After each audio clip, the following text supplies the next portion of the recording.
want to come up?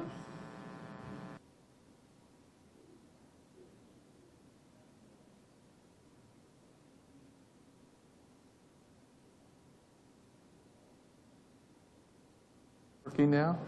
All right. Is that working? That's working. Okay. All right, everything else on. There you go. Okay. All right, good morning. And it is morning. I appreciate that introduction, Steve. You have set the bar so high that everybody will probably walk out of here disappointed. It would be better to stand up and say, we're experimenting with this time. We hope it works. We hope you enjoy it. We hope you get something out of it. And it seems like I have to turn this way, don't I, for this to actually be working. Okay, picking me up. There we go. We'll see if we can keep that in mind, or we'll move it in a minute. It's interesting. This computer, and you know, Steve, you saw him go through that little routine to get this picture back up there. He said, now when I'm done, all you have to do is push this button. I said, no, when you're done, that's all you want, punching buttons, dealing with this stuff, because I know nothing about it. It just scares me, and I'll push them all before I'm done. And believe it or not, at 8 o'clock this morning, I was picking up this computer from a tech guy because I've had it for 2 or 3 years. I've always used it simply for these kinds of presentations every once in a while, and I decided I was going to start having to use it more often out and other things, so I better get a good virus protection put on it. So he took it and he put it on there. It's supposed to be the best. He delivered it to me yesterday morning at the Chick-fil-A on Haywood Road, and within a half hour I was infected. So he picked it up later that afternoon, worked on it. You know, he led me to believe all night. I don't know that he actually did, and so I was on his doorstep at this morning at 8 o'clock picking it up, racing here, hoping that he hadn't changed something that when I got here and I couldn't figure out what it was, because it's got to be exactly the way I want it to be, or the way I know it to be, if it's going to work. So I think it's working. I think we're fine. The technology guy here at the system actually got it up and on the screen, because that wasn't working either. So let's get started while it still seems to be working. It says part 2. That's because when we set up the PowerPoint, that's the way we did it. And when Steve put the materials in the book, he switched them. So we're actually going to do part 2. We'll do part 1 after part 2. In case you're wondering, and don't fret over that, that will be the order of it. We always do one section first and then do the other. Okay, so we're going to start with the ethics part today and work ourselves through that. Just as a matter of interest, before we get into the nitty-gritty of it, and you have a lot of this in your packet, and I believe our packet is towards, well, let's see, last week in Charleston it was at the end because I was at the end, so it's probably one of the first things in the packet is you have some pages that show the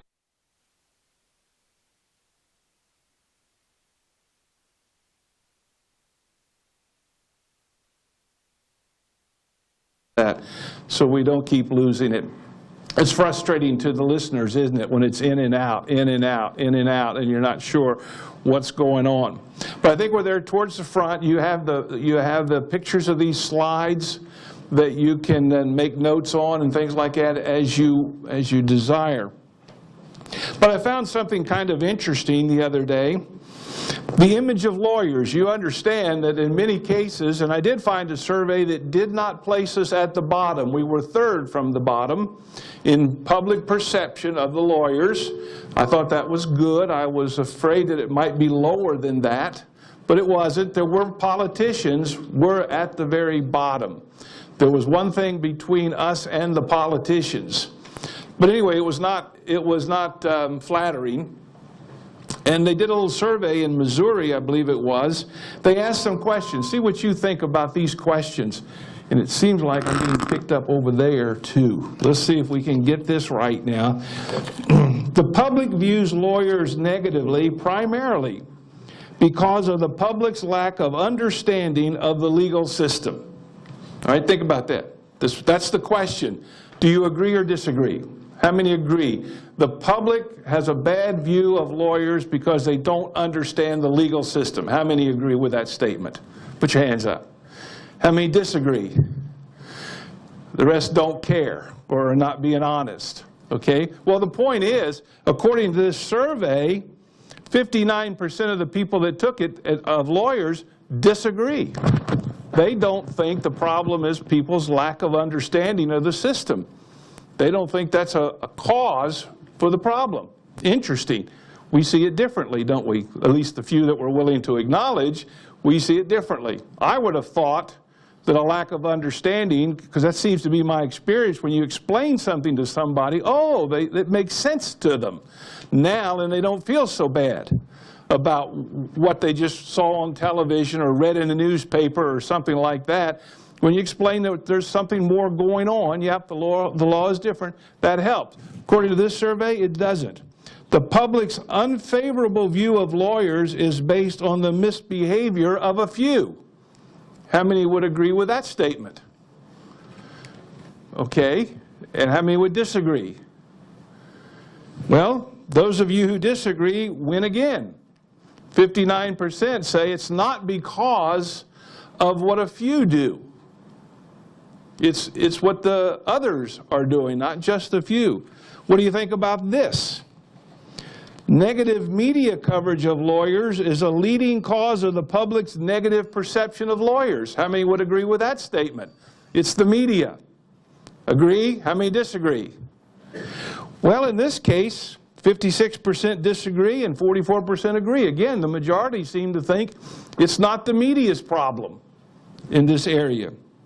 Public resentment of lawyers' fees and income accounts for a significant part of lawyers' negative public image. How many would agree with that? It's our fees and our income that bothers people. How many would disagree? Well, those of you who agree actually win out on that one. 76% of the respondents said that was the problem. It's our income that bothers people. Now, I know most of the people in this room are looking around and saying, who in the world are they talking about? It's not me. Nobody, why would anybody be jealous of my income or whatever? And that's one of the comments that was made here. Where does that come from? Because most lawyers, there are a few, of course. There are a handful, and they're high profile sometimes, you know, and that's how they get to be high profile. But most people would say, I don't understand where that comes from. But the public seems to think that that's true. Well, let's move on then. Just a little insight of how people feel about it. We all know lawyer jokes, which are rarely flattering to us. So much so that I stopped telling them.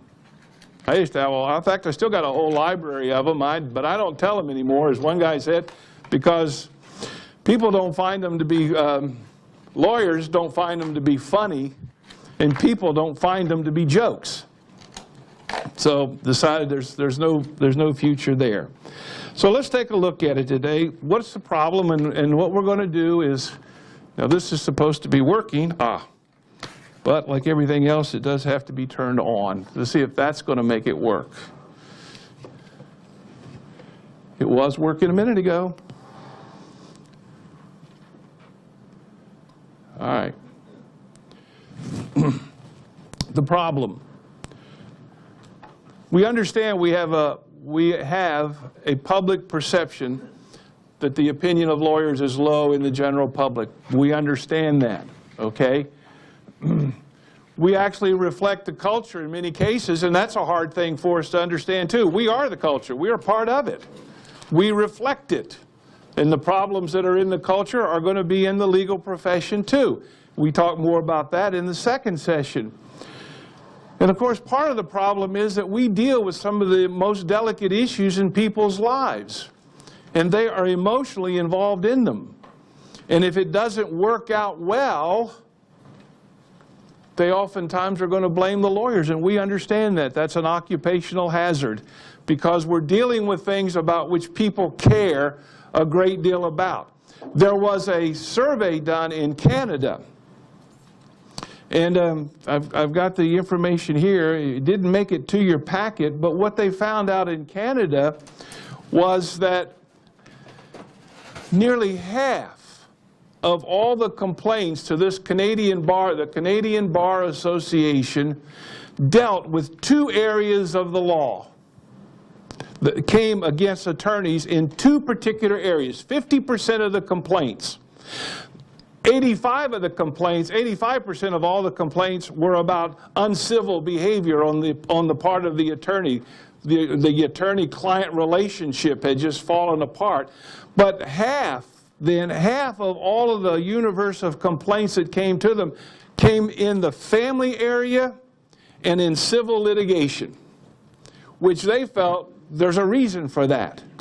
These are the areas of people's lives in which they are most emotionally involved and sensitive to. And that's where half of all complaints to the Bar Association came from issues dealing in those two areas of the law.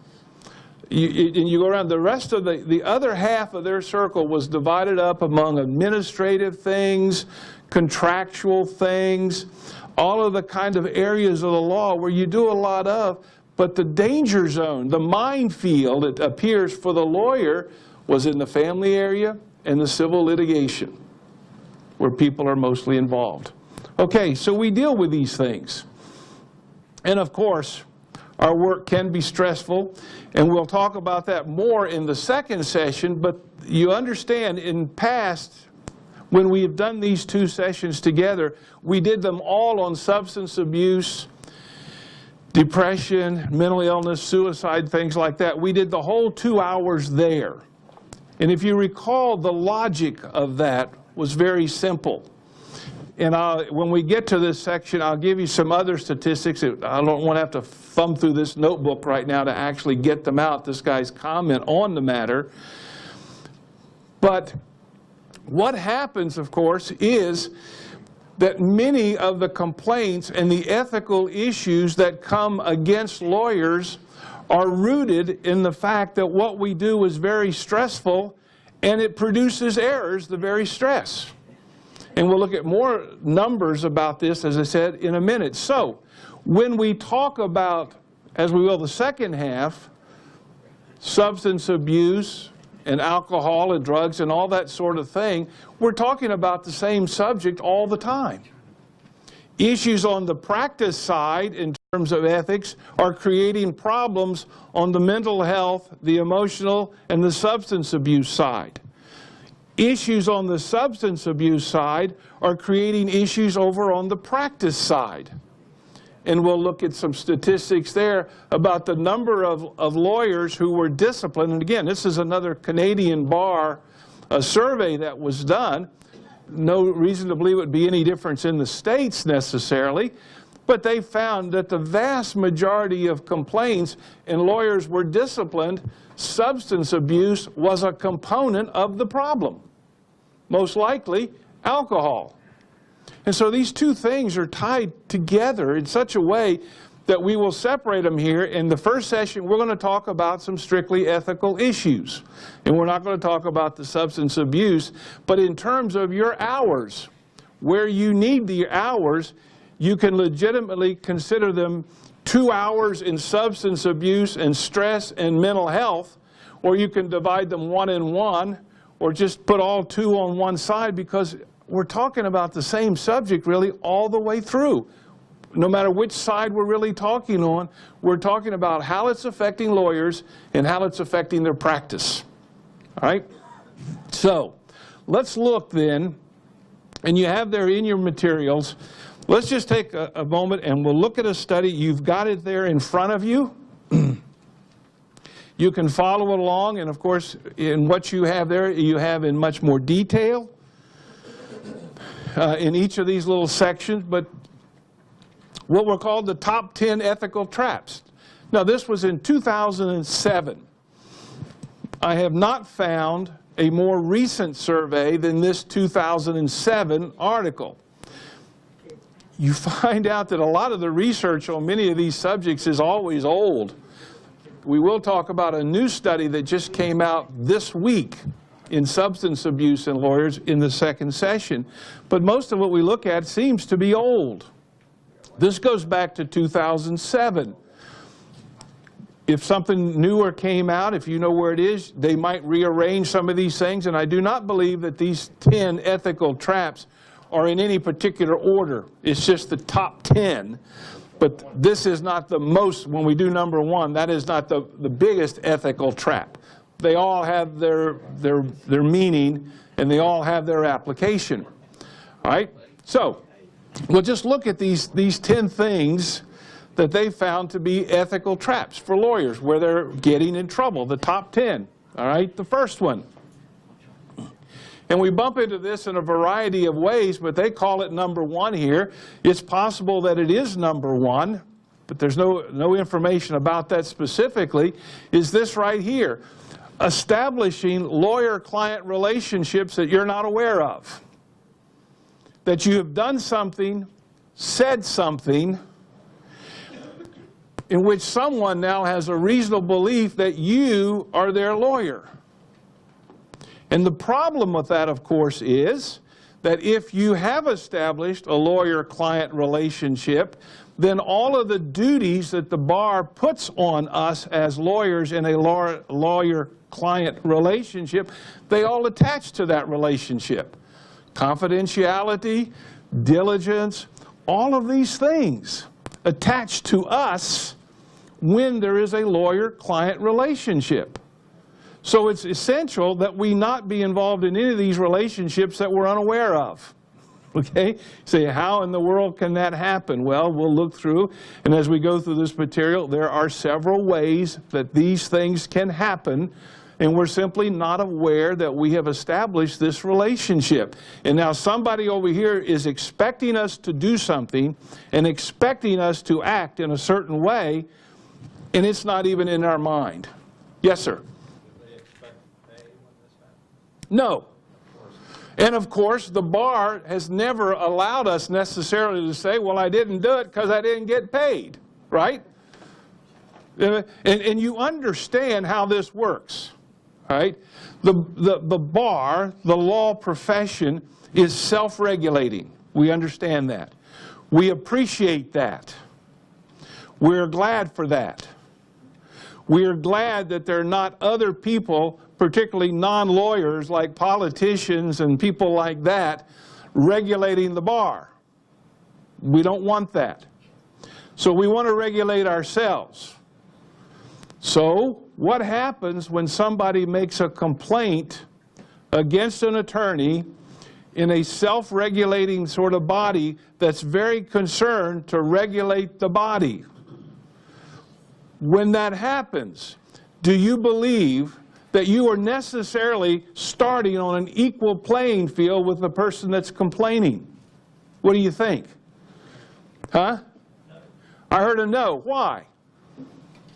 I just feel like, you get taken into this lawyer situation. I mean, he's presented as a smarter, brighter, probably got more information available to him than the regular person that's complaining. That's what I'm... Well, of course. And who, in a relationship, the lawyer and the client, who is the one who is supposed to be aware of what creates lawyer-client relationships and how they're supposed to work? The lawyer. So the burden is on us.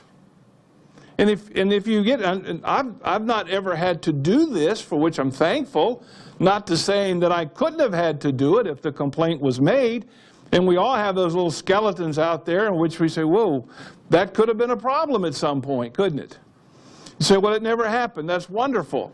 But if you've got the idea to think that you will walk in there and they are not looking extremely closely at what you did, and the burden is really on you to establish that there was no reasonable way that a person could believe that that there was a lawyer-client relationship between you two. And they're looking at it as a self-regulating body who's concerned about the image of lawyers and who is concerned about protecting the general public from the lawyer that's not doing the right thing. So you have to understand, it's not necessarily even. The burden is going to be placed on you for exactly the reasons that were just stated. We are the professionals. We are the ones who are supposed to know better in these kinds of situations. Well, is there anything you can do about it? Well, let's just put all of them up there right now. First of all, of course, don't be vague about relationships. All right? If you're in conversation with anybody about anything of a legal matter, you need to make it clear to them that you are not establishing a relationship with them. That they should not, when this conversation is over, expect that you are going to be doing anything on their behalf, and there can be no confusion about that. I had an interesting, back earlier in the year, a local church, a large church in the area, wanted to invite in their people, the people they associate, their congregants, particularly those who are not able to just simply, when they have a problem, feel like they can just call up a lawyer, walk in, and get a consultation with an attorney. Number one, it's not hardly in their mind, but they don't think they have the resources or anything else. So the church decided, well, let's bring the attorneys to them. Good idea. All right? It probably took us about a dozen emails to finally figure out a disclosure statement that we'll talk about here later that everybody was happy with. Because the church wanted something in really, really, really simple, plain English for everybody to understand. But the lawyers wanted something a whole lot more specific and a whole lot more detailed. In the first couple of plans, people would look at it and say, this disclosure statement is going to scare people away. How do we get them to come without them feeling like they're already being hit with the lawyerese to sign the disclosure statement right from the very beginning? It worked out and had a wonderful day. As far as I know, no problem has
with you, which means you can read them anytime you want.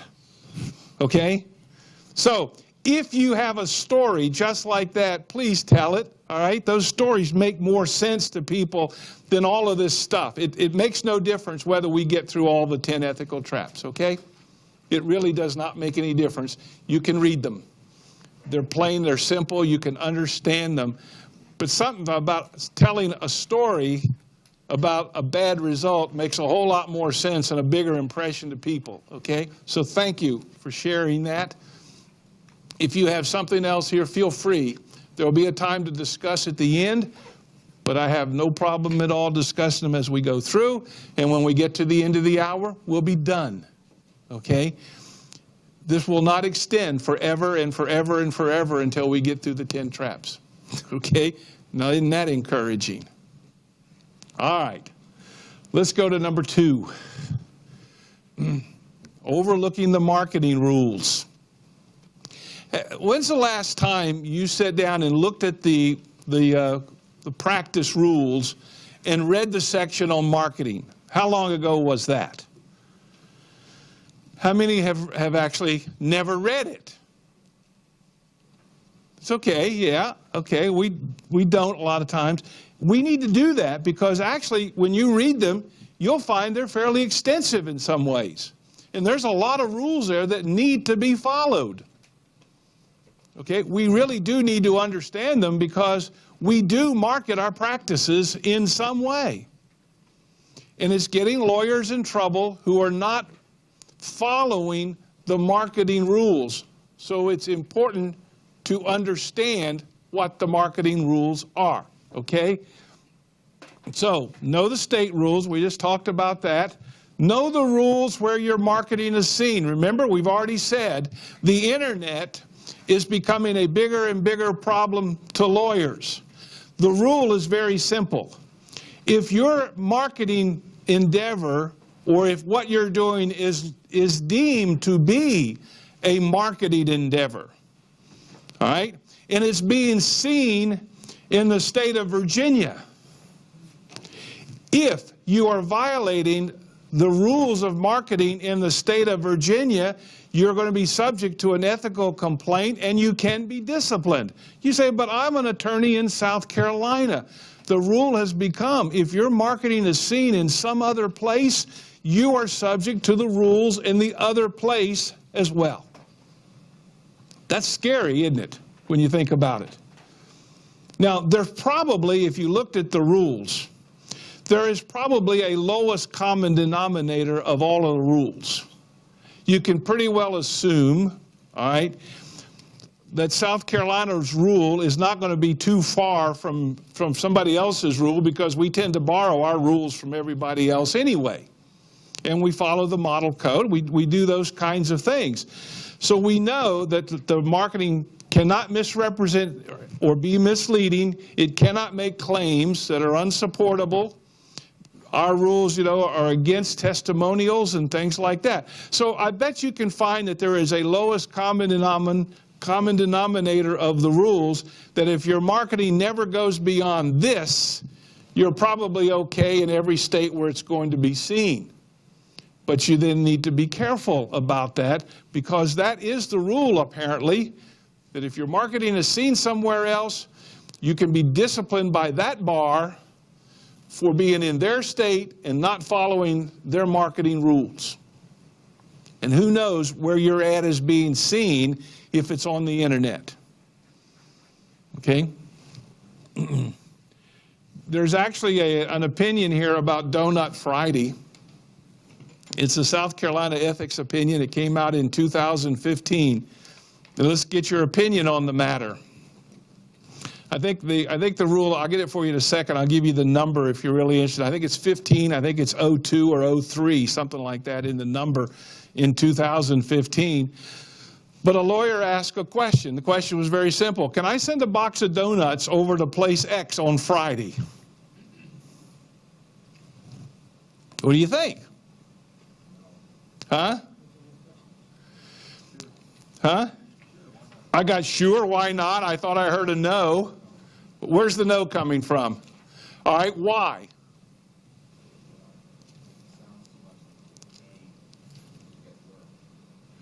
Okay, and there's a rule against paying for referrals of business, huh? You say, sure you can. What do you think? Why? Well, we gotta be reasonable. If I'm gonna get this food for spending a box of donuts, then let me get this. Okay. I understand your comment, but how many think being reasonable has anything to do with stuff like this sometimes? Yes, sir? You think it has something to do with it, or you want to add? Absolutely. Well, you'll find out that both of you are right to some degree. Okay? The answer to the question, yes, according to our ethics opinion, is yes. You can send a box of donuts, like if you're a real estate lawyer, on Friday, you can go by Dunkin' Donuts, you can pick up a box of donuts, and you can take it by a real estate agency or a mortgage broker's office and leave it on the counter and say, enjoy. Okay? That's okay. If you give it to a particular person, that's okay too if you've already got a relationship with that person, which you may or may not with all the people in the office, but you need to be careful about that because you cannot, there are a lot of things you can do with people who know you and you know them and you've done business before. The rules are a bit more lenient about how direct you can be with those kinds of people about soliciting business from them. It's a little broader. But this lawyer was concerned too because he had some koozies in there with his firm name on them, and they said that's okay too. All right? The only real rule they were concerned about was if anybody can make a link between those donuts and a particular business transaction. In other words, if the quid pro quo seemed to be there, you violated the rules. Okay? You violated the rules. You have to make sure there is absolutely no connection. It cannot be in payment for business that was sent over this week or in anticipation of what might be sent over tomorrow. If you just leave it there, walk away, even if you had your koozies in there and your fee sheets or anything like that, that's okay. Go back and look at the opinion. Now, you guys raised the question of reasonableness. And it was kind of interesting. At the bottom of the opinion was a note about that. And that was the question, does this violate the rule that you cannot give anything of value to a person? Do the donuts and the koozies have value? Answer, yes. But then there's the note there that says, and this is the way lawyers write things, right? It says, one, this code is always to be interpreted with a sense of reasonableness. However, note, there is no de minimis exception. Okay? If it's got value, there's nothing in the code that says the value has to be at a certain level. If it's below that level, it's okay. If it's above, it's a problem.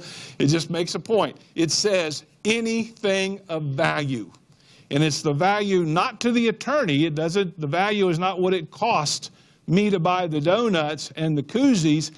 Does it give value to the person who receives it? Say, well, okay, guys, let's be reasonable about how we interpret this code here. But there is no de minimis exception either. Make of that what you need.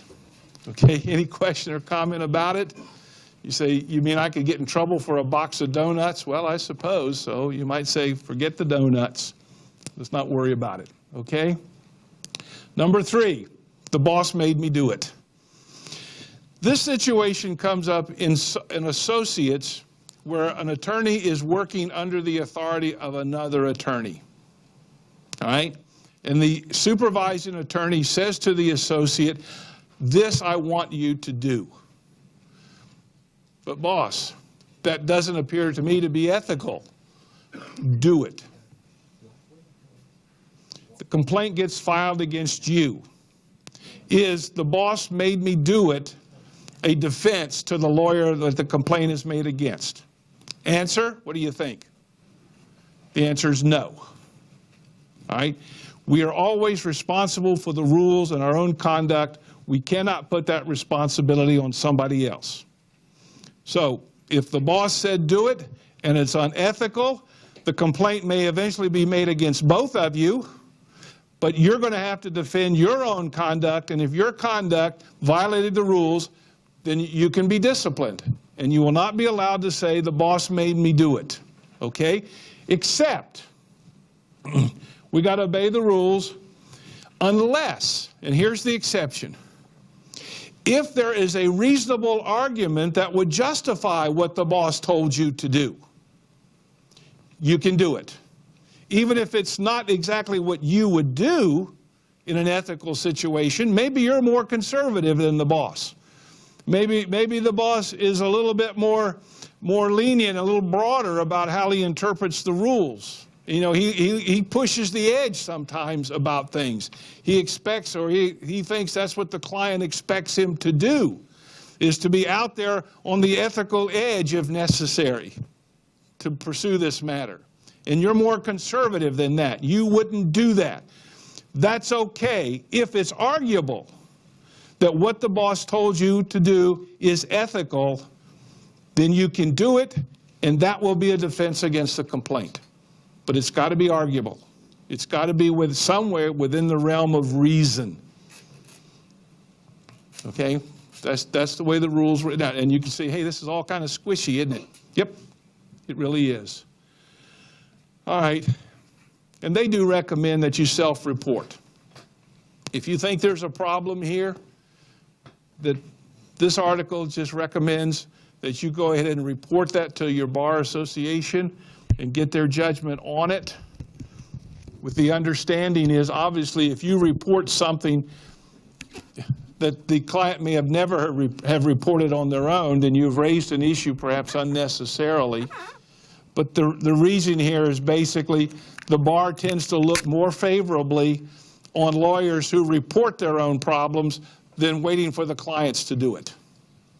They can deal with that a whole lot better before a client gets involved, because once the public gets involved, then all the issues of perception and self-regulation, the bar would much rather you call up and say, hey, this is what happened. What can we do about it?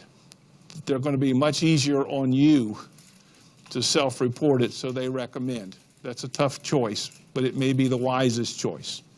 Okay? So, and you notice there was something there at the bottom. Be careful about confidentiality.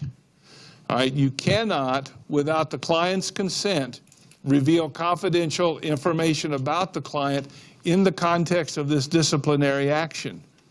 So you do have to be careful in the reporting of it that you're not violating a confidence, because that becomes a separate issue altogether. So if you feel like, in order to fully explain what this issue is all about, you have to explain, you have to involve the client in information from the client that may be confidential, make sure you get the consent of the client to do it. Okay, because that becomes a separate issue. All right, law firm breakups. We won't worry too much about this, but it happens all the time. The real issue they're concerned here is about what do we do with the clients. This seems to be the big issue right now. When somebody leaves a firm, who of those clients of the firm, which of those clients in a sense belong to the firm, and which of those clients belong to the attorney? And he can legitimately take some clients with him, but other clients he has to leave alone. That's where the issue seems to be in this whole area. The controversy becomes when the firm believes that the leaving associate has taken people from the firm, he's solicited their business away from the firm, and they make the complaint. Their recommendation here, which you see, the safest thing to do is always do what the client wishes to do. All right, be careful about that. If the client wishes to go with you, that's good. Be careful what you do to get the client to go with you. You can inform the client that you're leaving the firm and leave that choice to the client, whether they go with you or whether they stay with the firm. But defer to their wishes.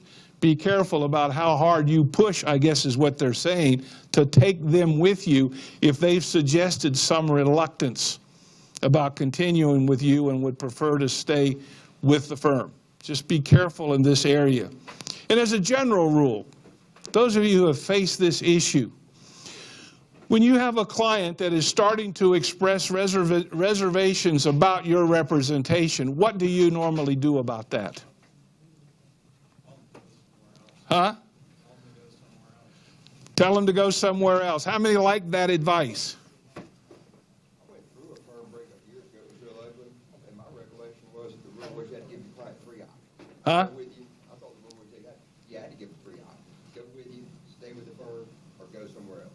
We'll go somewhere else. I thought that was a free option you had to give. Well, yeah, and then the safest thing for you to do is what?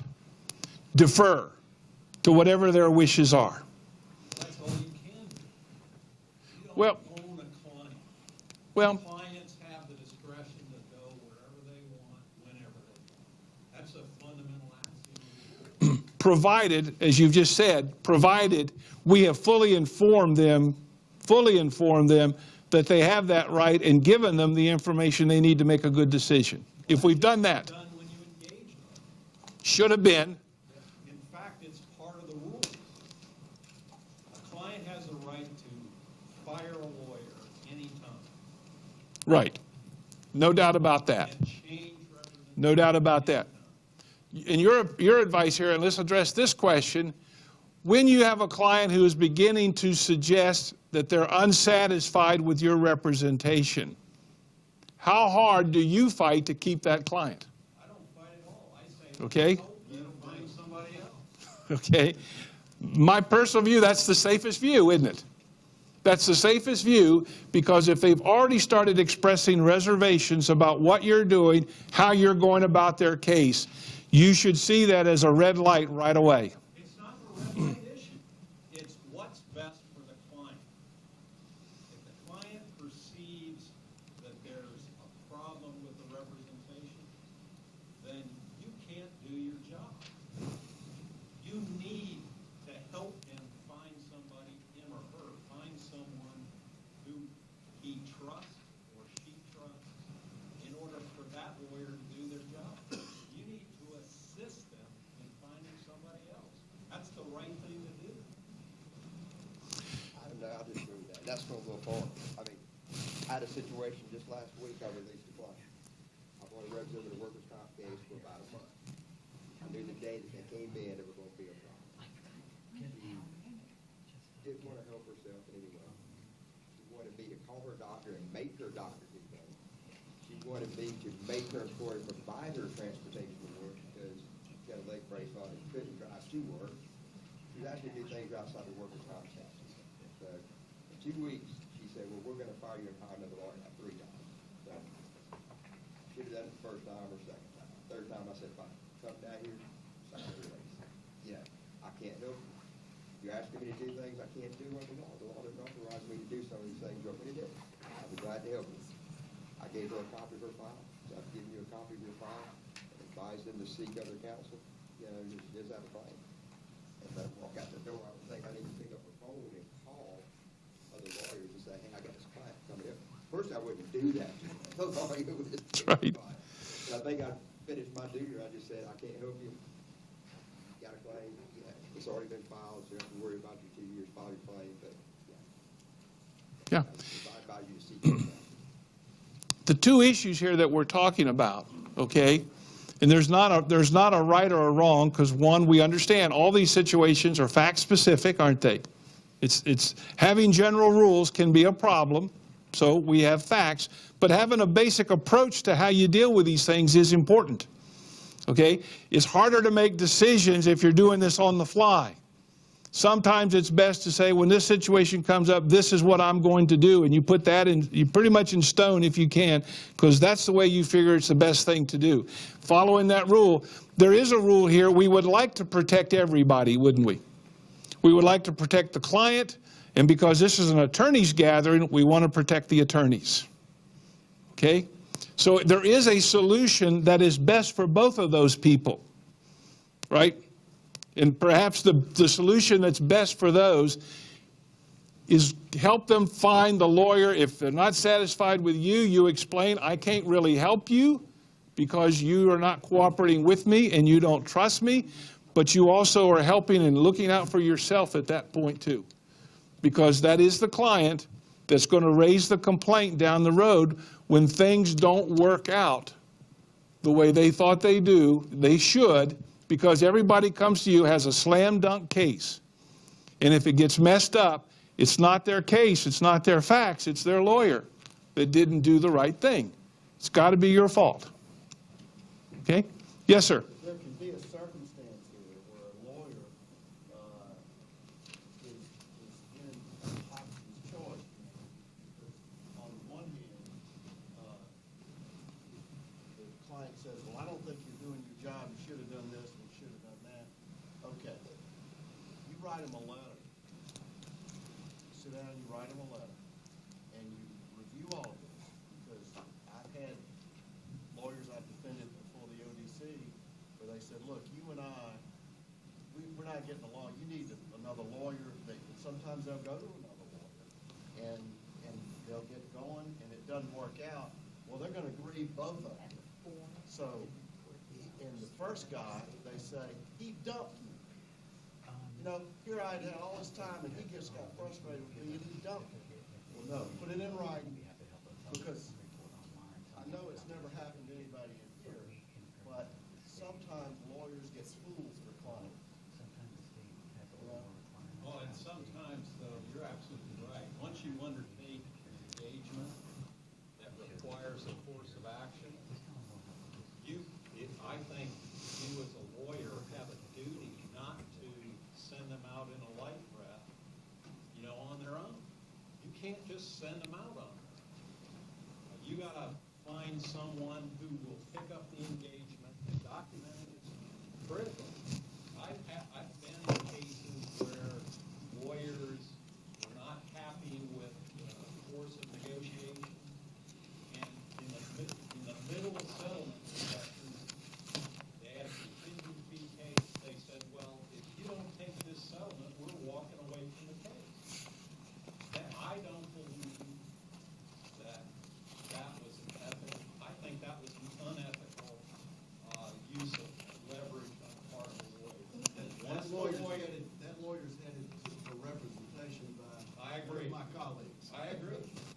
But the point is that the lawyer, once they undertake the engagement, has a duty to go through the engagement with the client, unless they can find another person or that client to use as their lawyer that's satisfactory to the client.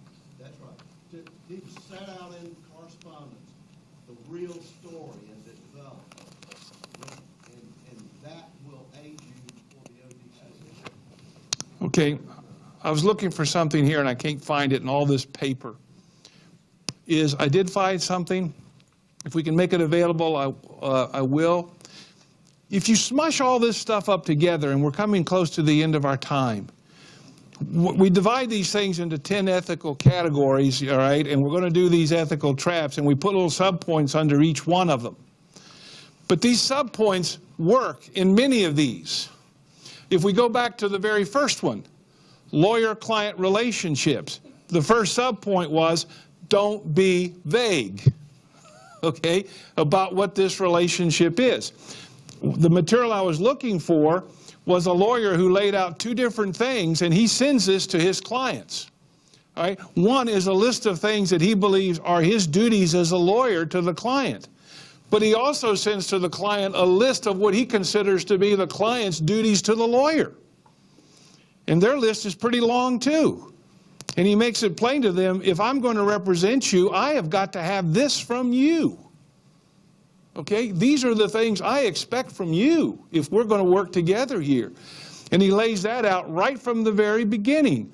And much of this conversation that we're having here, and you just touched on it, is there comes a point in these cases, because you're working with courts and time limits and deadlines, that a case reaches a point of no return. You're going to be the lawyer in this case, like it or not. The court won't let you go. That's right. You're in this case, like it or not. So what are we really talking about? How quickly do you come to a determination that you and this client are not going to be able to work together? The sooner you come to that, the better it is. The better the client has options to go find another attorney, and have plenty of time for that other attorney to prepare the case and take care of the things that a good lawyer needs to do, and you're free of it. So how quickly do you come to this? We're going to get to something down here. Well, let's see, we're running out of time. If you'll look over in your notes a little bit, it says proactive steps. Okay?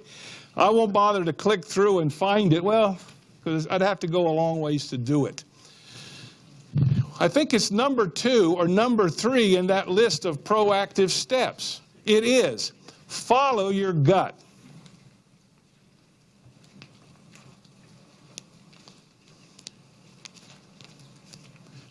Many of the clients, I suspect, that reach a point where you simply cannot get along, you felt that right in the very first time.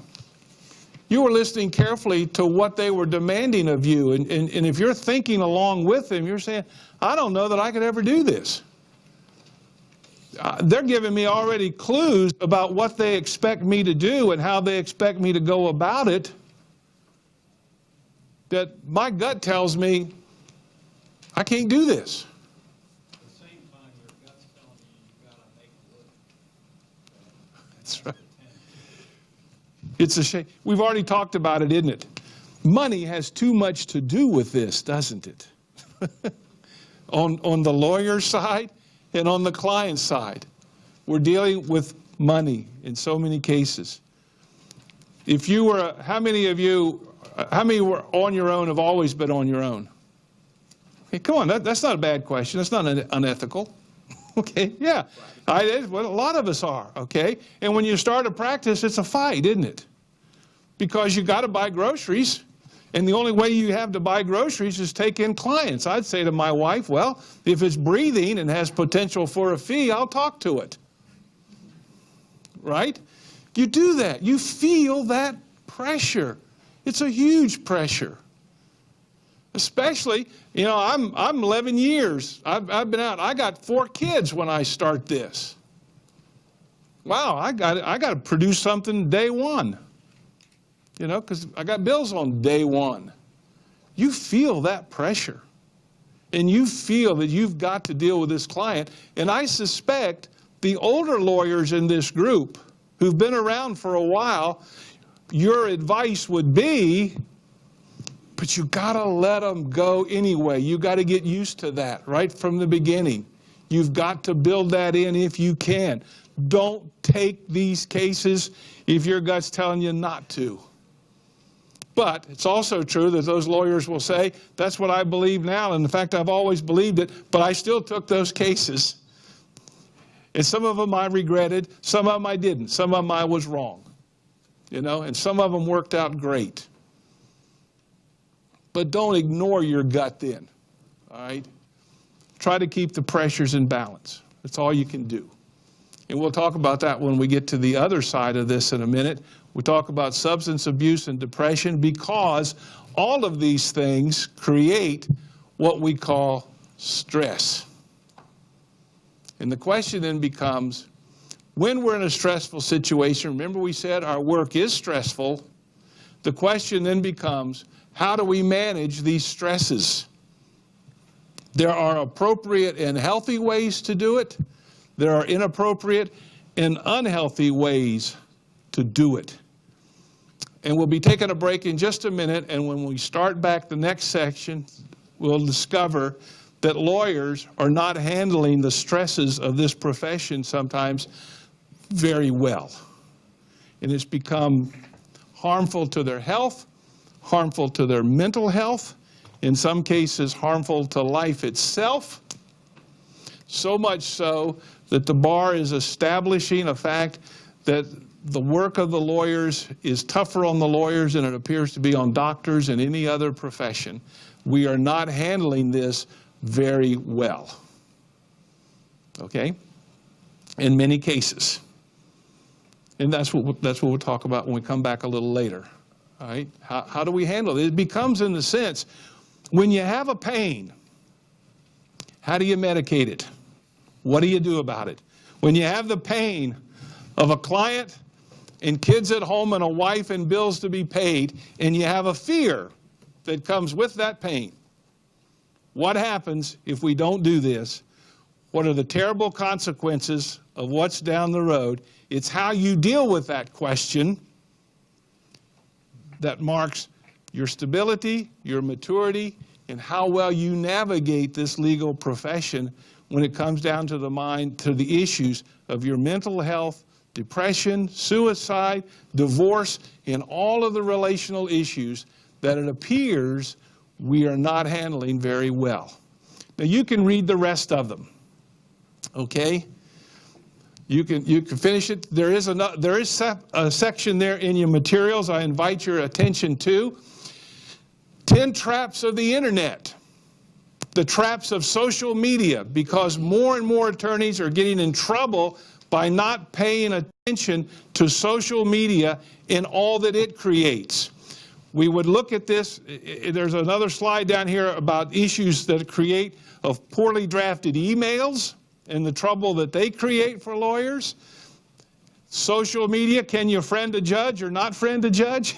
Okay, there are issues there.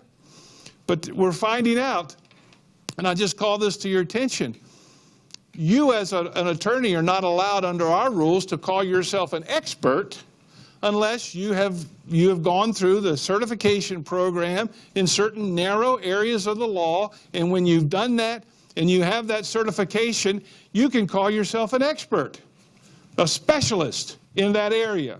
Our rules allow that. But some of these social networking sites, you tap in your little resume and you put lawyer on it. And how does it come up on their screen? They interpret that as legal expert. And so when somebody taps into it, who's identified as the legal expert? You are. So, well, I didn't do that, but you're responsible. You're responsible to know what the social media does with the information that you give them. And if they are saying things about you that you are not allowed to say about yourself, you violated the rules.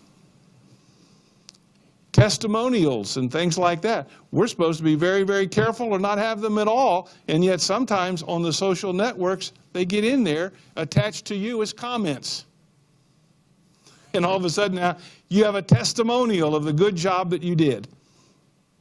Maybe bad, maybe good, but you need to at least know about it. Anyway, there's a whole bunch of stuff there for you to read in your spare time. Any other questions or comments before we call it a quit? Which I know means there will be no questions and no comments. Perfect understanding, isn't it? I was in a class one day that we have our law school professor here today, Dr. Burkle. I had a law school professor one time, and the student asked him a question, and he answered it. And it was obvious that the professor and the student were not on the same page. He had a good answer, but to the wrong question, or whatever, or the wrong question to his answer. So the student asked it again. He tried again. Didn't work. Student asked it a third time. The professor's, and you can see the frustrations kind of building up because they're just not connecting on what the question really is, okay? It's just an innocent little problem. If I said, since I taught for a while, I learned a couple things. I said, Professor, there is a way to always bring total clarity to any situation. Say one of two things. One, this will not be on the test. Two, if there are no more questions, we'll go to lunch.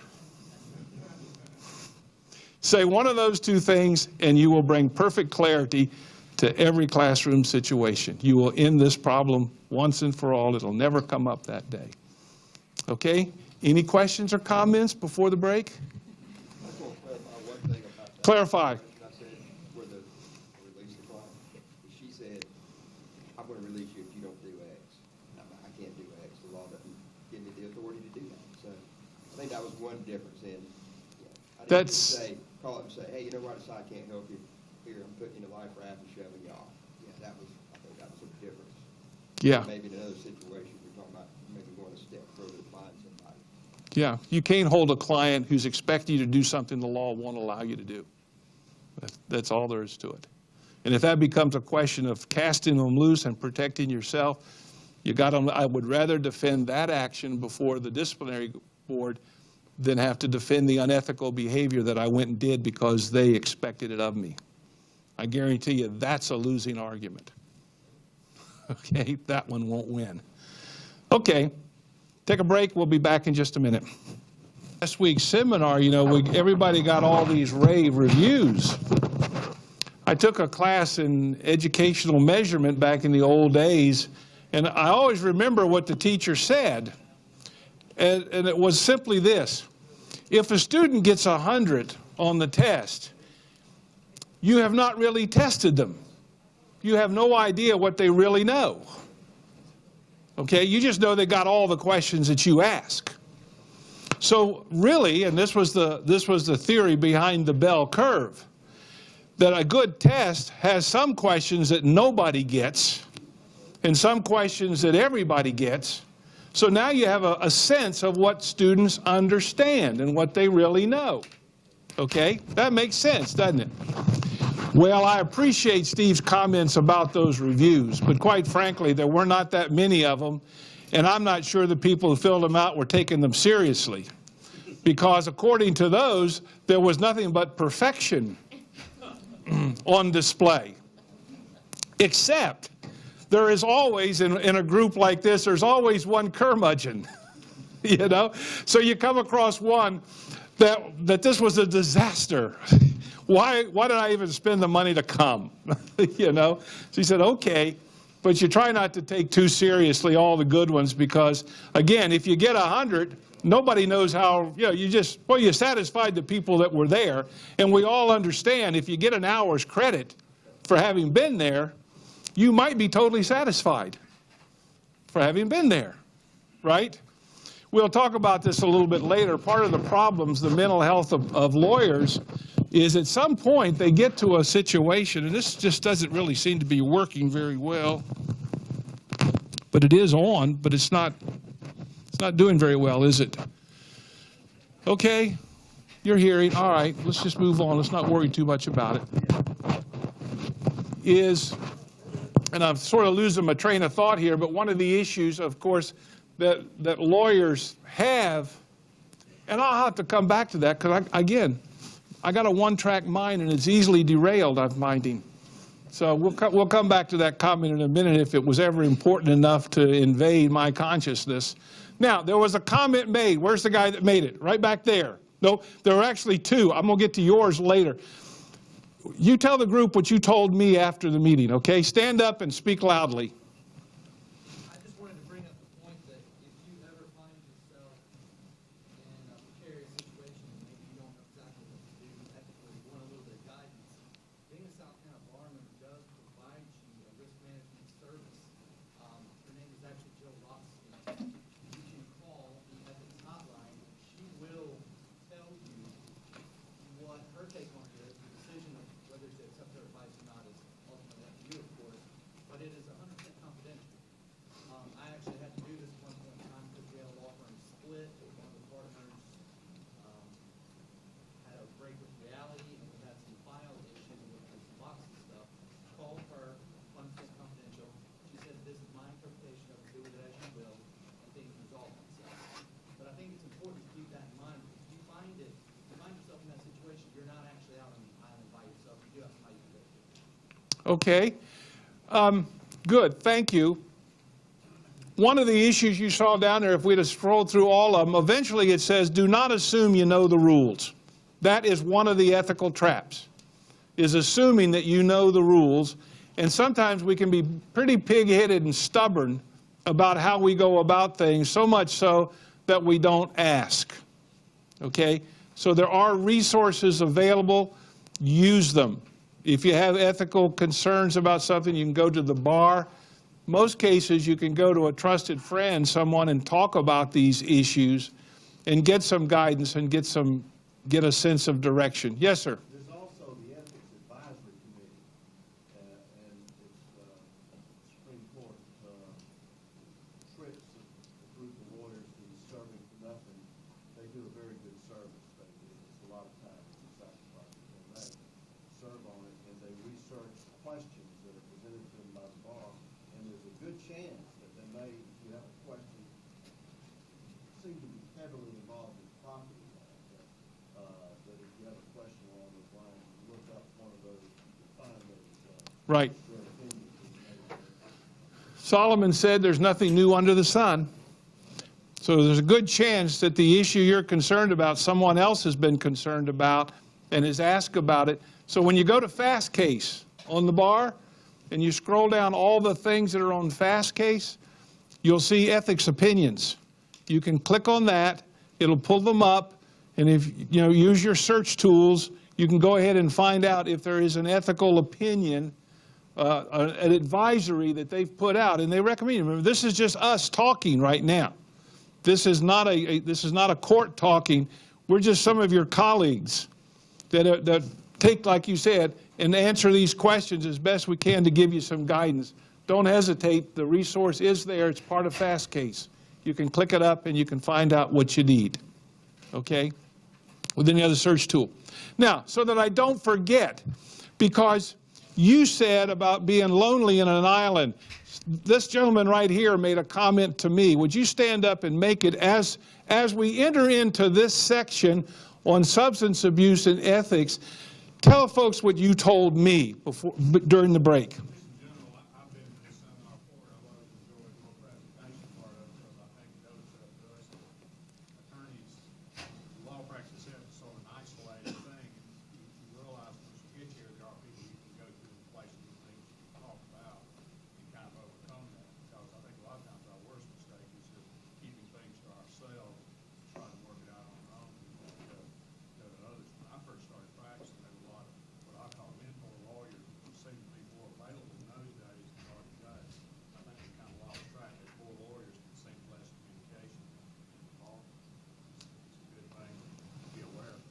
Good, thank you.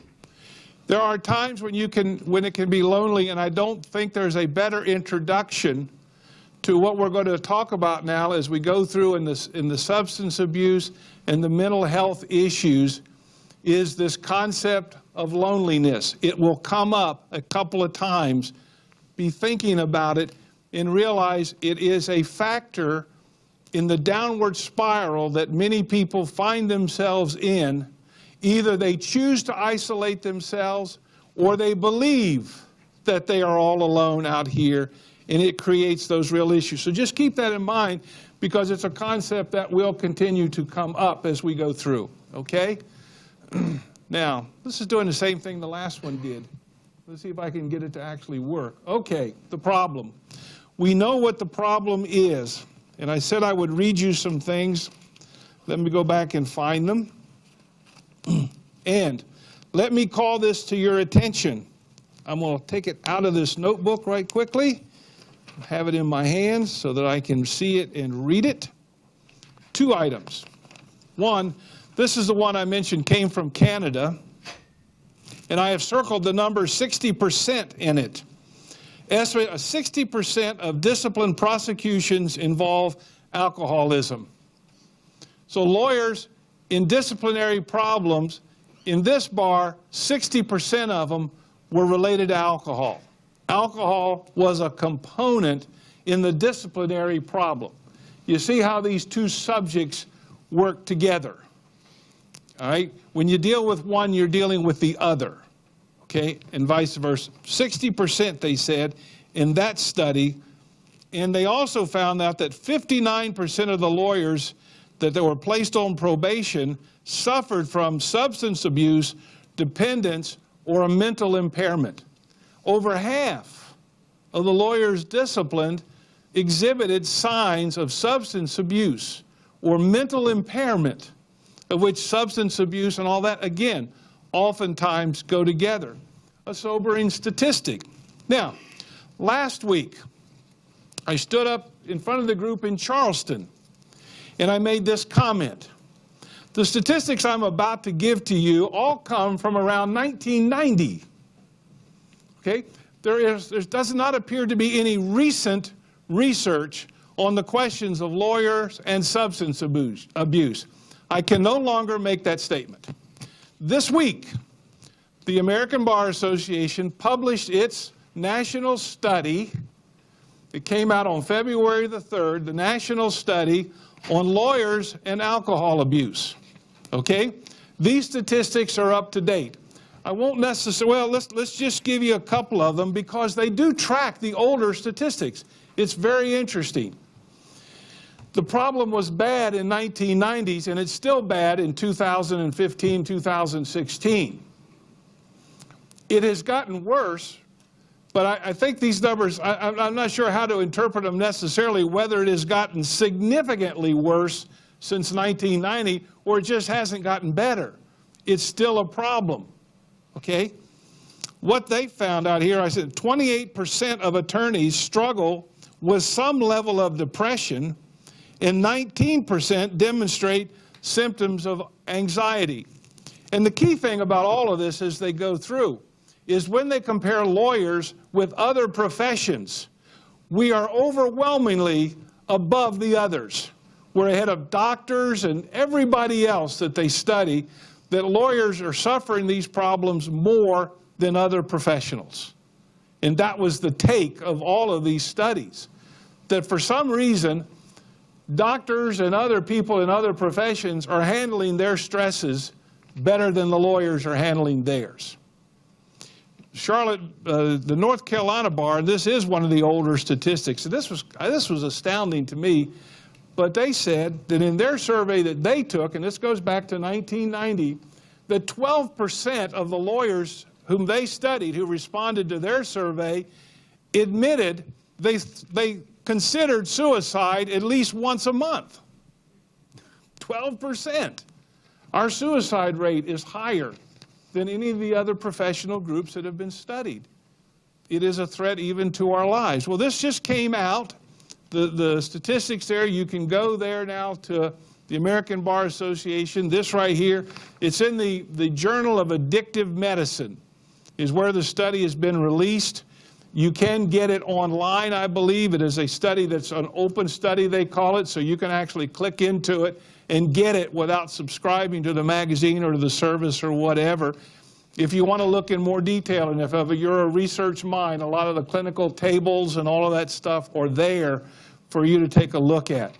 But the new statistics are, hot off the press this week, that the problem is not any better, okay? And it's still a significant issue, and we won't spend any more time discussing that. It's just something that we need to be concerned about, all right? So let's look into it, of course, and let's kind of hustle through. All of these things, as we've just talked about, it seems like, as I like to say, we're racing to the bottom. These issues, divorce is, their statistics are a little bit vague here. They're mostly, it's hard to find a real number, but it's believed that lawyers' divorce rate is higher than other professionals, and it's higher for women lawyers than for men lawyers. Okay, for some reason, there are more divorces. Women attempt suicide. Women lawyers attempt suicide more often than men, but men are more successful. Okay, and that's true across the board. And of course, the reason is that men tend to choose more lethal means to do it. Okay, we're more prone to guns, which don't leave a lot of margin for error if you really do want to kill yourself. Women are more likely to use pills and things like that, which gives more opportunity for someone to find them and help them, okay, before it becomes fatal. That just seems to be the only reason about that. All right? Huh? So I'm glad you're in a gun-free zone, huh? All right? Signs that things are falling apart. Notice the first one. Now, our assumption here is, when we're talking, is that none of us have this problem, but that we're all potential. That's an assumption, but if the numbers are correct, conceivably up to 25%, somewhere around 25% of this group are suffering from some kind of depression, a depression at some level, okay, are suffering an alcohol abuse problem at some level, because our numbers seem to get up there around the 20% mark on all of these, and some a little bit higher. Okay? So if this is remedial for some, that's good. But also, we work with other lawyers, and remember, we do have a duty to report. And this is one of the tough areas. We won't be able to talk about it very much, but we do have a duty to report. when in our judgment we have facts that mean another member of the bar is not capable, either by mental impairment or substance abuse or honesty or trustworthiness, is not capable of practicing law properly, we do have a duty to report that and bring that to the bar's attention. It's Rule 8, I believe, 8.3. Take a look at it. Obviously, it's a very sensitive thing.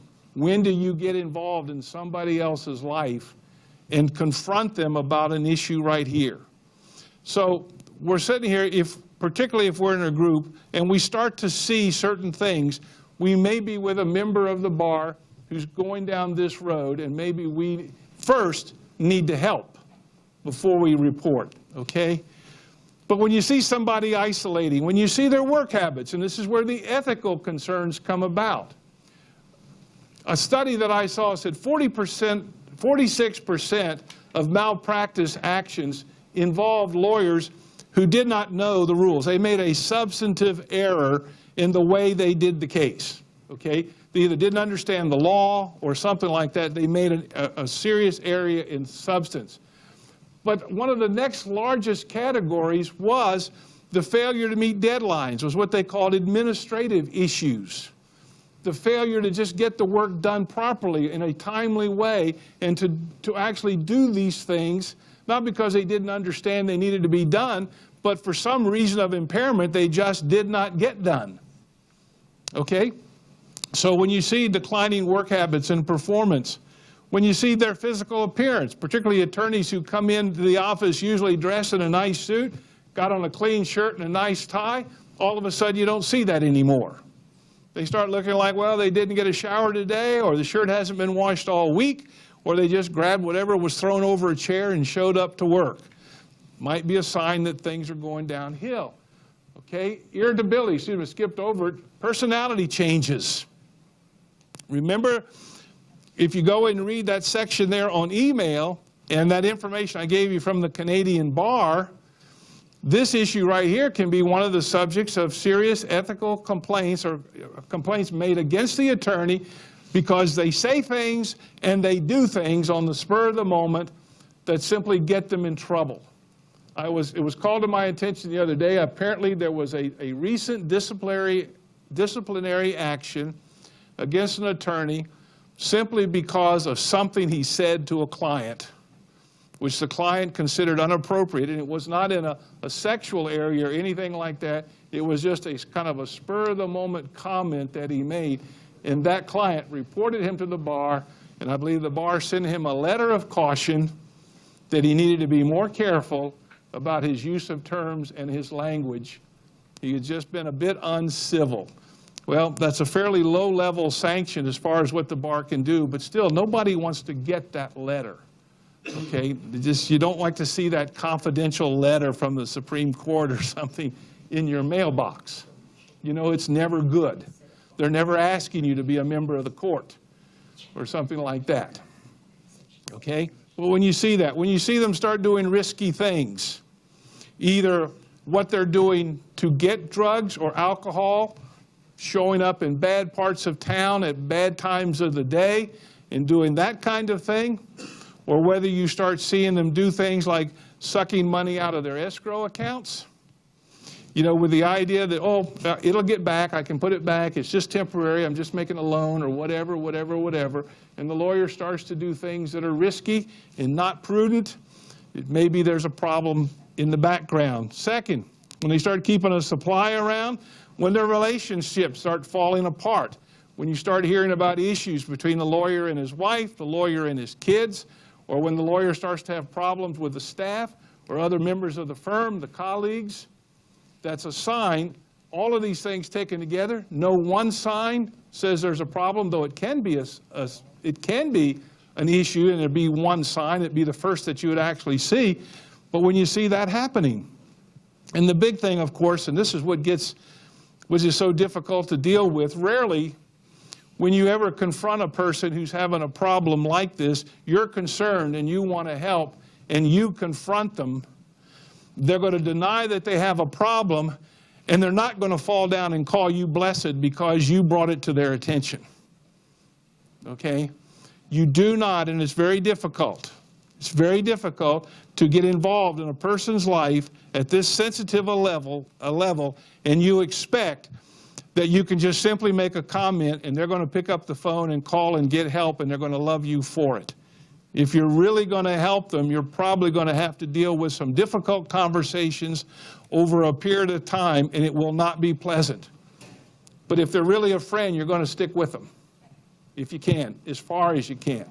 But it's not likely going to go well the first time, and this is the problem. They're the last person to see it. I can remember being in a probate hearing. This lady was supposed to be incompetent, and, and she sat there talking through this whole thing as rational as she could be. And I'm her guardian, and I don't know what's going on here. I'm young, and I'm new, and I don't understand this. And if some of you remember here in Greenville, old Judge Drake, he was a wise old guy. He'd been there for a long time. And so finally, he just said, well, ma'am, do you still drive? Yeah, I still drive. Well, how did you get here today? I drove my 37 Plymouth. Oh. And from that point on, this conversation went downhill so fast. And it became obvious this lady was really in another world the whole time she was there. Okay? We can understand that. But the last person to understand that they have a problem is usually the person who has the problem. And so the first reaction is, and that's why she was there, she was denying that she was incompetent. But she surely was.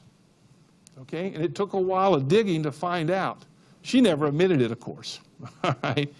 When they start having financial problems, when they start getting complaints, and then, of course, that's when ethical violations start to happen. So these are the things that indicate there's a problem.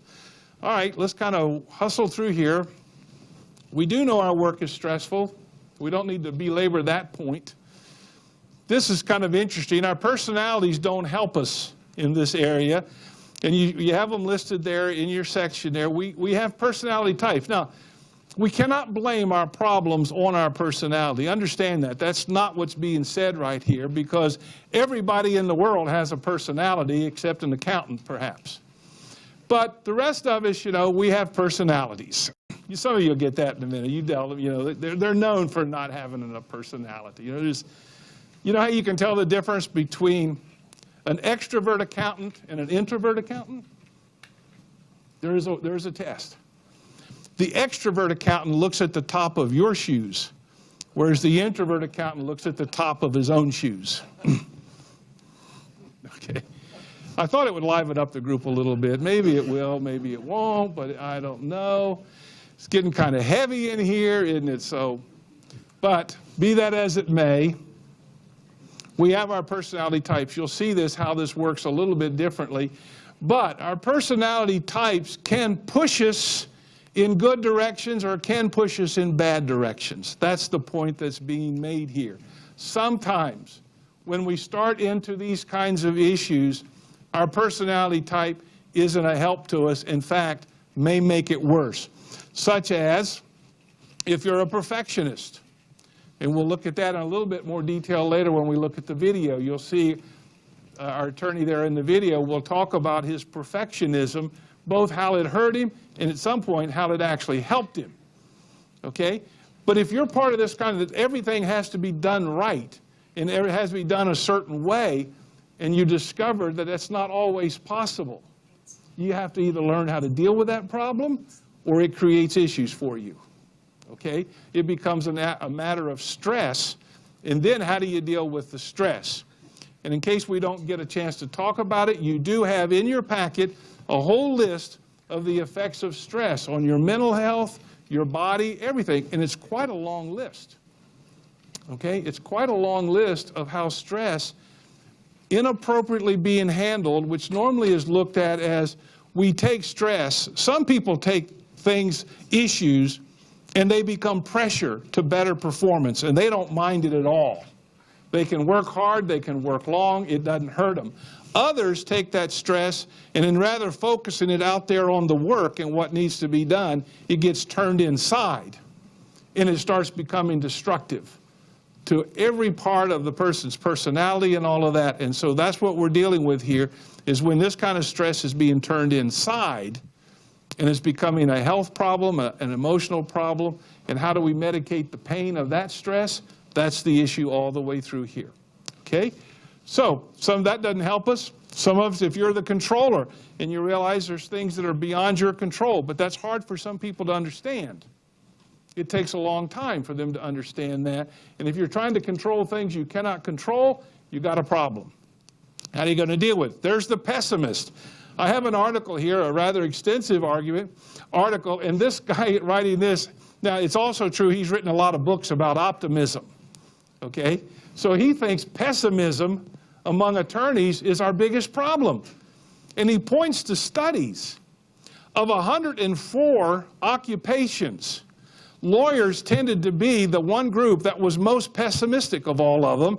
And of law students, they found out that one study was done of 28 professions that they looked at, there was only one in which a pessimist did better than an optimist. Can you guess what profession that was?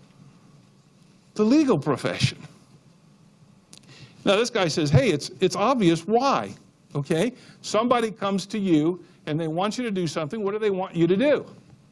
Think of all the bad, scary things that can happen and then do something about it. Fix it. So it works. So lawyers as pessimists are good. It really helps. It helps them see problems. They look for problems.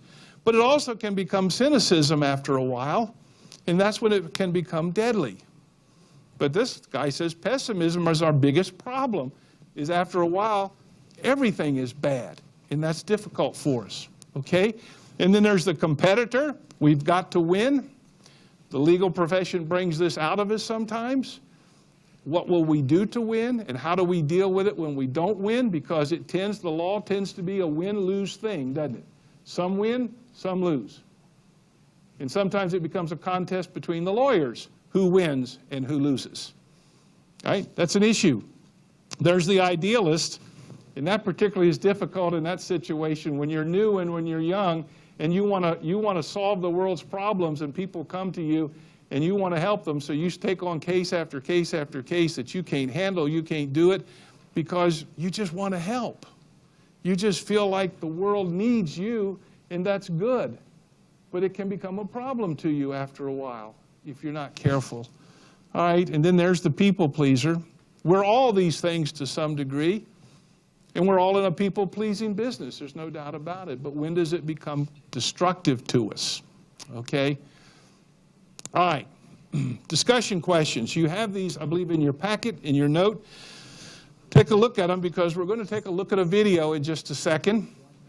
And when we get to the end of the video, I would like to discuss these things with you. All right, so we'll come back to it. And probably that's where we're going to end today because according to the clock, by the time we've looked at the video, which takes about 20 minutes, a little bit more, and have a little bit of time to discussion, which means, like in the first session, there's a lot of stuff there that we're not going to get to talk about. Techniques for stress management, proactive steps you can take to help yourself. Some of them are very simple, like get organized, okay? You know, get procedures, get people, trust them, let them do the work, take some of the load off of you. Lots of different things. I invite you to go take a look at that. And at the end, consider drastic change, perhaps. Maybe something really needs to change about the way you're going about the practice of law. Maybe to the degree that you say, I'm not sure I even ought to be here. This is not something I really want to do. Eventually people discover that, and yet they feel trapped. The guy that wrote the article on pessimism, you know what his number 2 problem was of lawyers that had problems? He said they eventually, what he called low decision latitude. That was a fancy word for feeling trapped. Okay? You know what an animal does when an animal feels trapped. Okay? You know what humans do when they feel trapped. What he called low decision latitude. In other words, I don't have any choices here. Well, the fact of the matter is, and we'll see in the video, you do have choices. That's the point. There are options out there, but you do have to consider them, and you may have to take one, and it may not be pleasant. Okay, it may be drastic, but you do have to do it. Okay, so let's look at these questions. Now, let's see if I can get this to work like it's supposed to. All right, right there, and right there. Why are we not getting any sound? We did earlier. Where's the tech guy, Steve? Well, let's get it going.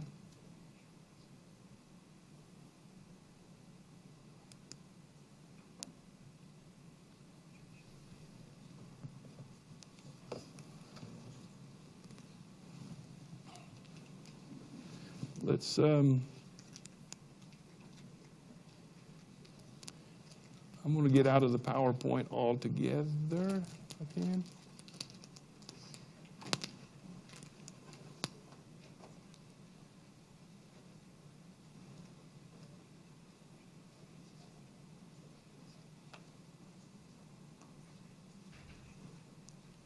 Quite frankly, gentlemen, I'm at a loss because when we set this up with the tech guy, the volume was perfect.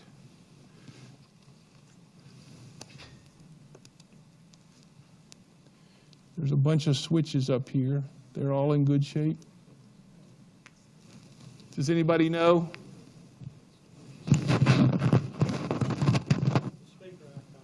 Huh? Right here? Yeah. What about the one in the lower right? Right here? No, down on your tray. Right here? Yeah. Isn't there a speaker icon down there?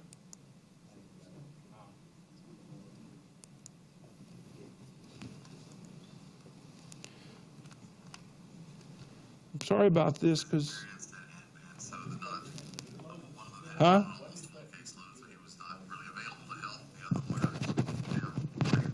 It might be what we have to do.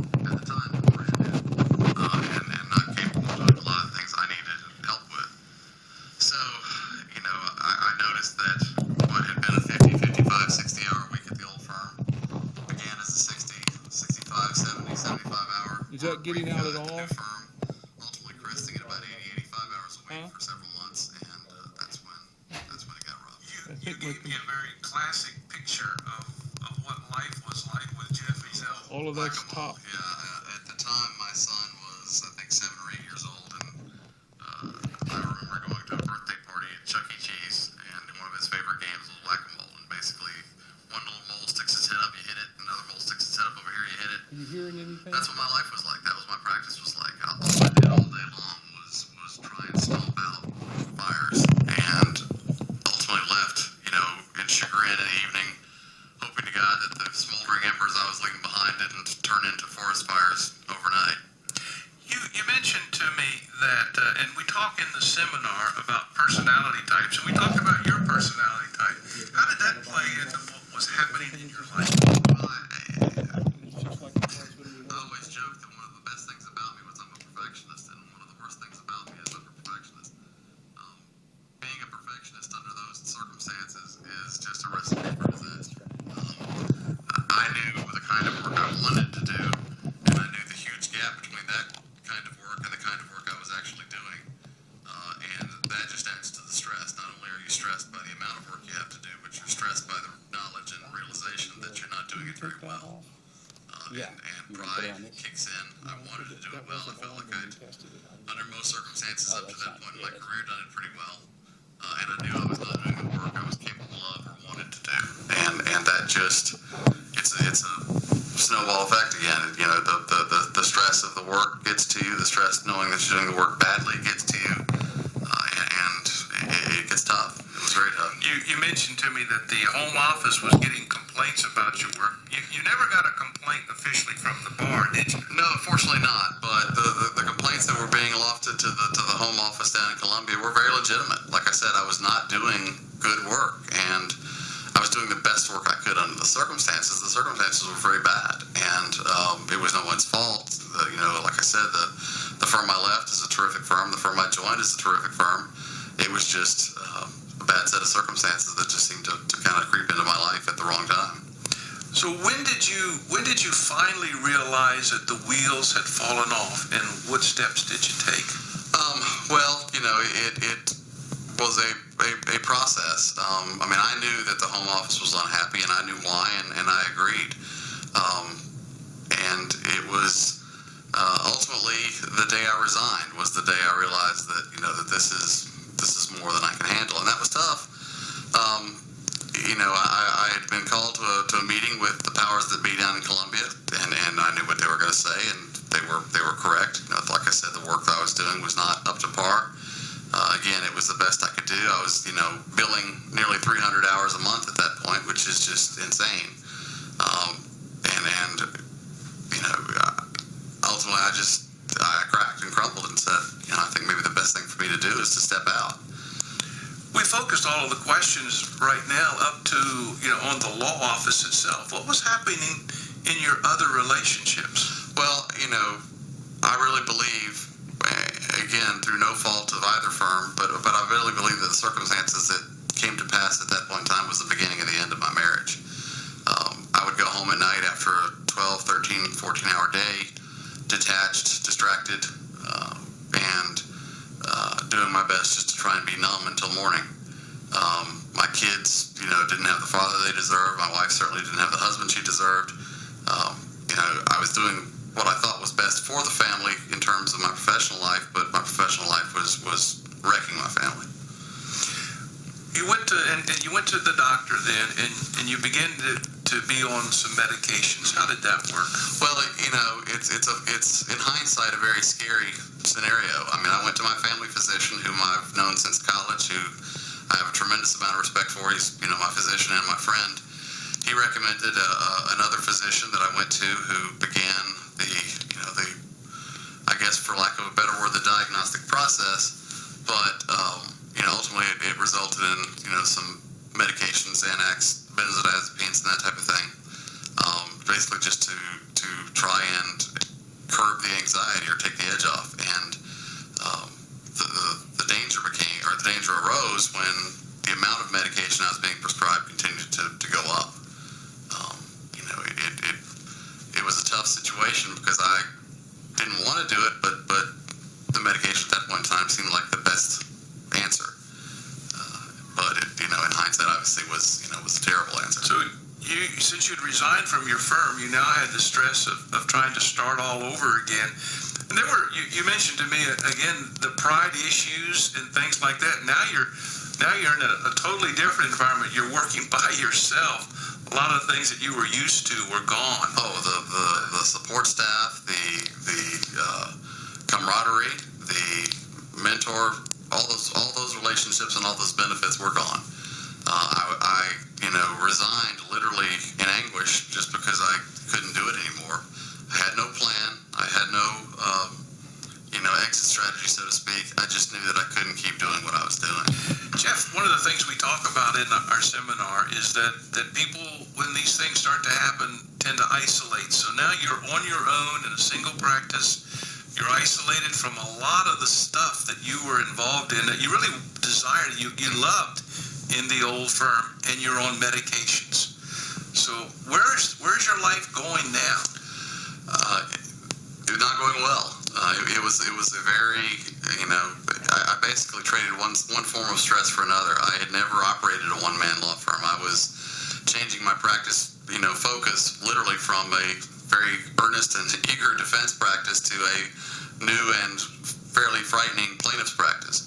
And they don't give you really an instruction book in law school or at any point in time for doing that. But I just knew that if I was going to survive this, I couldn't keep doing what I was doing at the large firm. You're pretty much without help right now. Let's do it. You're not seeking help for a lot of these other questions. Right. But you are taking the medications. Were you ever warned about the dangers of the medications you were taking? No, almost to the contrary. Ultimately, I realized that the first physician I was seeing, for whatever reasons, was not the diagnosis and the assistance was not what I needed. So I transferred physicians, thinking that would be, a nice way to tie things up and hopefully ultimately get off the medications. What happened, unfortunately, was that this physician gave me one type of medication to try and help me get off the other type of medication, and ultimately you just wind up enjoying and liking and using both of them. I think you told me it was like taking Snickers to get off Hershey bars. Exactly. You just wind up liking both and eating both. And again, it was a situation where I was taking decidedly less than I was prescribed, so at least in my mind, I couldn't possibly have a problem. And that was where, again, I think the misinformation and the lack of patient education was really detrimental. I think in your case, you would say in hindsight now that medication with other therapies like counseling or something else would have been very helpful to you. And I believe you mentioned to me you did do some therapy, but it was not effective for you, was it? It wasn't. I tried doing some of it when I was with the last firm, and the difficulty I had was I just didn't have the time for it. To leave a practice that was floundering to go spend an hour and a half in a counselor's office, just while it probably was absolutely necessary in hindsight, at the time it just did not seem like an even realistic possibility. Were you ever addicted to the drugs you were on? No, again, the ultimate process I went through to finally get off the drugs was very educational, but what they likened it to was a physical dependence rather than an addiction, and the way they described it was physical dependence is you need it to function during the course of the day, but you're not overtaking or overusing. They said if you were an addict, you'd be taking everything you've been prescribed and you'd be stealing your kids' lunch money to buy more on the street. Fortunately, I never got to that point, but I did get to the point where trying to quit those particular types of medications, the benzodiazepines, was not something I could do cold turkey. The difficulty with those types of medications, and I think the danger that so many people are never made aware of, is that trying to cut those drugs out cold turkey, you wind up having seizures, you could die, and so ultimately I turned to the Lawyers Helping Lawyers program and Robert Turnbull, who I thank for virtually everything that I've managed to achieve in this part of it. So you consider your move to Lawyers Helping Lawyers was the significant turning point to you? Absolutely. Robert arranged for me to get to a rehabilitation or detox facility in Nashville, Cumberland Heights. Unfortunately, my insurance was not such that they would allow me to spend the time there that I probably needed, but they allowed me to spend enough time there to at least get off of the medications. It was a very, very difficult 7-day process, but fortunately, it was one that probably saved my life. You left there, and of course, you have to come back to life. You can't stay in the rehab center, the detox center, for the rest of your life. So I know there was one very critical decision you made as you were leaving the detox center about your future medications. But then how did your life change after your short little rehab stint? Well, it was, again, given the brevity of the stay there, it was not something that I left Nashville cured. I left Nashville without the need to take the medications anymore from a physical dependence standpoint, but the anxiety and the stress that I was coming back to in Greenville was still there. And it was, again, a process. I mean, it took a considerable amount of time even after leaving Nashville to sort of obtain some clarity, to get sort of the pharmaceutical fog, out of your head.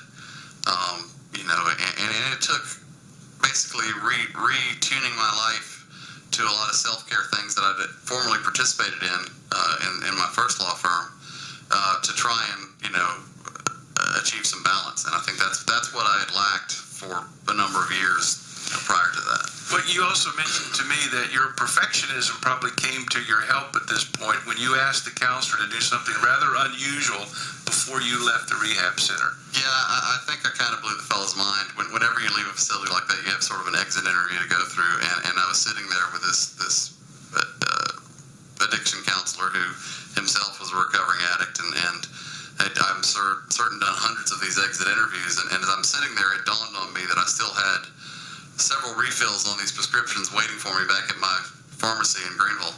And so I told him, I said, look, I need to use your phone. I need to cancel these.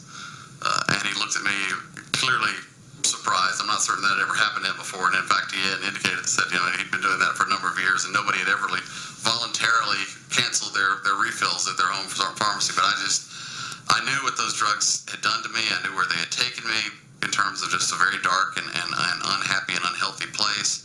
And again, again, as you said, this is one time where perfectionism kind of came to my rescue. I knew I did not want to go back to that place ever again. And it was just that simple. I knew that while I didn't feel necessarily that I would have the temptation to ever, use the refills, I just didn't want it to be there. And unfortunately, never had that temptation since. So that was a positive step to remove one of the factors, at least when you got back to town.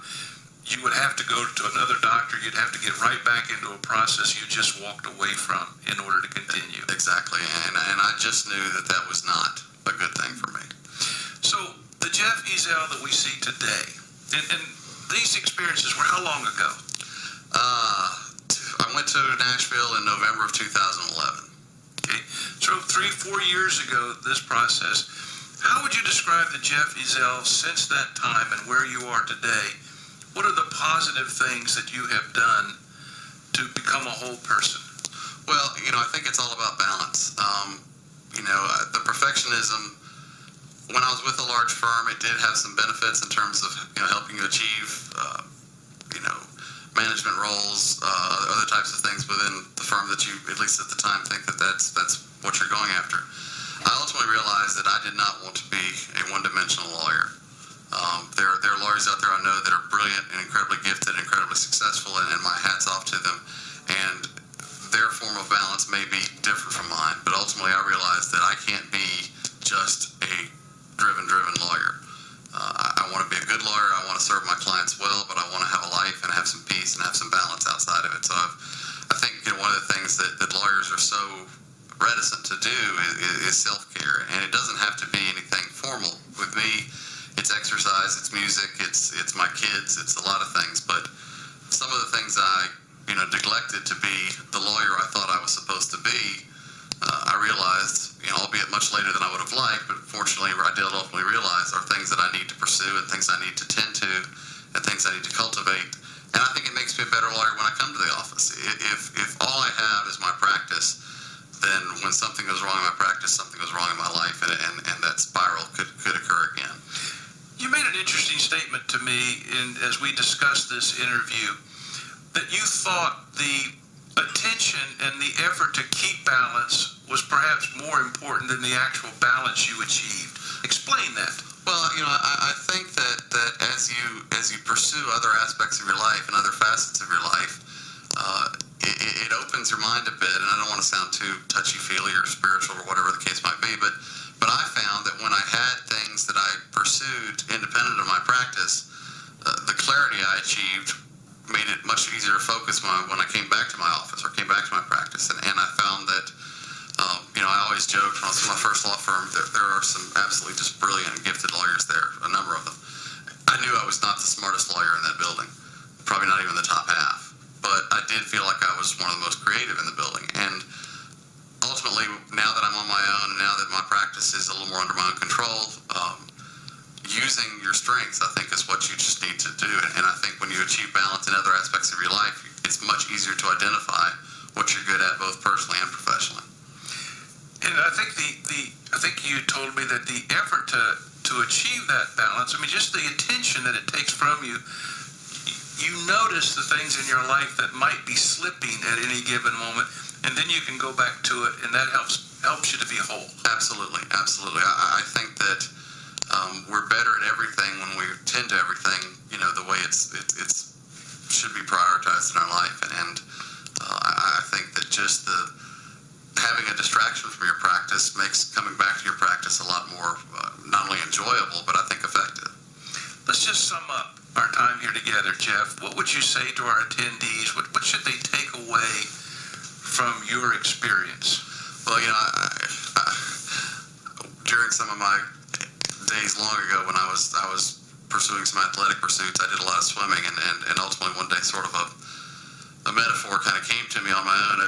I realized that my practice, what it was what it was, my life was what it was, and ultimately I just, I said, no matter how fit or strong you think you might be, you can't tread water forever.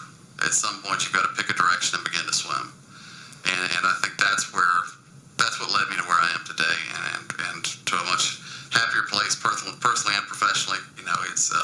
I still have very dear friends and colleagues in both firms, and think the world of them, and again could not say enough positive things about either firm.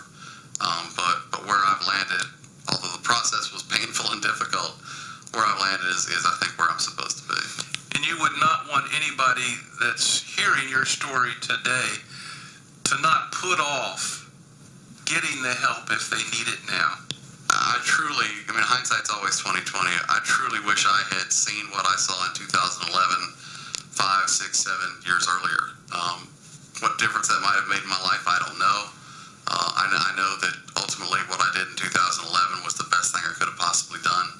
And I would, you know, the difficulty with us as attorneys and professionals is we are so hesitant and reticent to admit any weakness.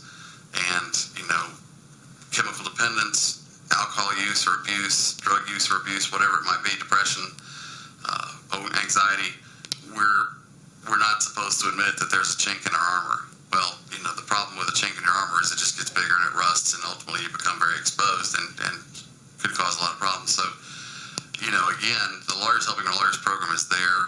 It's amazing. They do a lot of good work. I just would not ever want anybody to let their personal or professional pride prevent them from seeking the help that they might need, and ultimately, you know, to their own benefit. Jeff, I want to thank you for sharing your story with the attendees here at the Gun Law Seminar. I trust that they'll learn what they need to learn from it. I appreciate your openness and willingness to share a very painful story, but a story with a very happy ending. Absolutely. Thank you, Simon. It's my pleasure. Thank you, Jeff.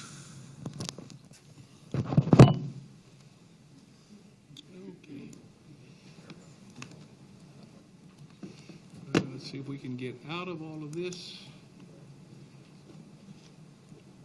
Let's come back to this.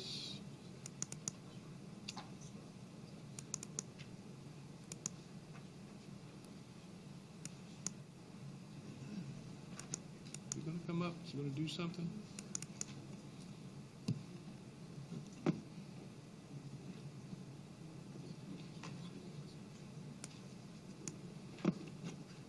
Let's not worry with it. I see Steve's up here. Our time is up.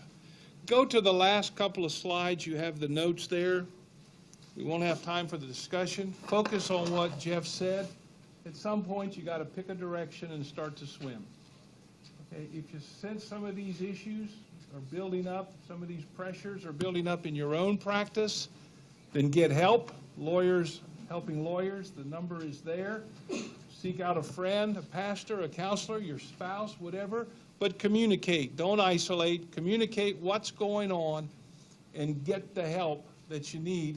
We all have it. We all deal with it.